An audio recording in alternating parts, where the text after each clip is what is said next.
আসসালামু আলাইকুম রহমতুল্লাহ। কেমন আছেন বন্ধুরা? আশা করি সবাই ভালো আছেন। আজ আমরা ভুট্টা ভাঙার জন্য চলে যাব। আজ আমাদের ভুট্টা ভাঙার লাস্ট দিন, মানে এই জমির লাস্ট দিন। তো এইখানে গতকালও আমরা ভুট্টা ভেঙেছি, সেইখানে দুইজন শ্রমিক নিয়েছিলাম আর আমরা দুইজনে কাজ করেছি।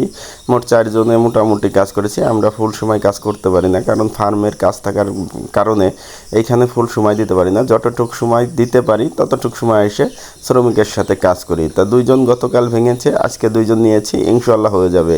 তবে হতো না যদি আমি এই সময় না আসতাম। অবশ্যই কাজ শ্রমিক নিলে একটু সাথে থাকলে কাজটা বেশি হয়, আর সবাই দায়িত্ব নিয়ে কাজ করে না, এটা তো সবাই জানেন। তা আমি চলে এসেছি ওদের সাথে। অবশ্য অনেক বেলা হয়ে গেছে, প্রায় দুপুর হয়ে গেছে। তো চিন্তা করলাম যে দেখে আসি, যদি না যাই তাহলে হয়তো কিছু ভুট্টা থেকে যাবে, কালকেও দুইজন শ্রমিক নেওয়া লাগবে।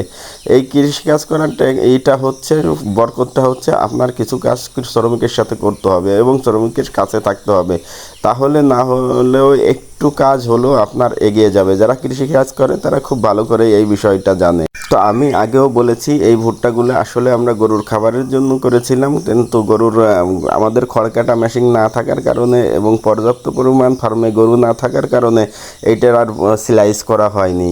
তো মোটামুটি যত্ন নিয়েছিলাম, অতটা যত্নও নেয়নি, কারণ এইটা তো স্লাইস করার জন্য গরুর খাবারের জন্য সে ওইভাবেই পরিচর্যা করেছিলাম। তো ওইটা না করার ক্ষেত্রেই আমি এখন এই ভুট্টাগুলো তুলে নিয়ে যাচ্ছি। যাক, আলহামদুলিল্লাহ মোটামুটি ভালো হয়েছে, একদমই যে খারাপ হয়েছে তা না। যাক, আমি আসার কারণে আজকের ভুট্টার ভুঁইটা কিন্তু কমপ্লিট হয়ে গেল।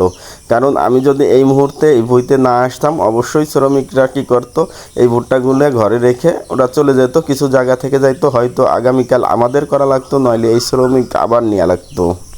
তো আমরা এই ভুট্টাগুলো রাখতেছি আসলে ছাগলের ঘরে। আমরা পাগল হয়ে যে ছাগলের ঘর করেছিলাম, লক্ষ লক্ষ টাকা খরচ করে যে ফার্মের ঘরগুলো করেছিলাম, সেই ঘরগুলো এখন আর ছাগল নাই।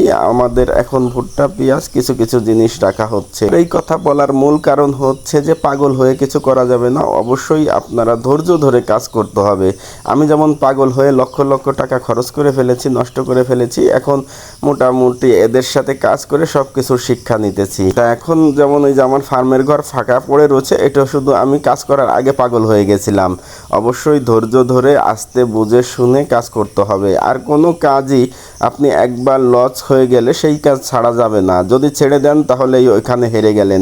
ধরেন ফুটবলের মাঠে যদি গোলের ভয়তে কি গোল খেয়ে বসছেন, আর যদি না খেলেন তাহলে কি আর আপনি গোল পরিশোধ করে গোল দিতে পারবেন? অবশ্যই আপনার গোল দিতে হলে মাঠে থাকতে হবে এবং মাঠেই খেলতে হবে।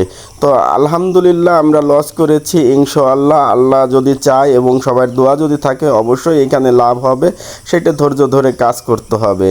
তো আমাদের খড়কাটা মেশিন চলে এসেছে, ইনশাআল্লাহ নেক্সট টাইম আর এই সমস্যাটা হবে না। আজকের মতো বিদায়, আল্লাহ হাফেজ।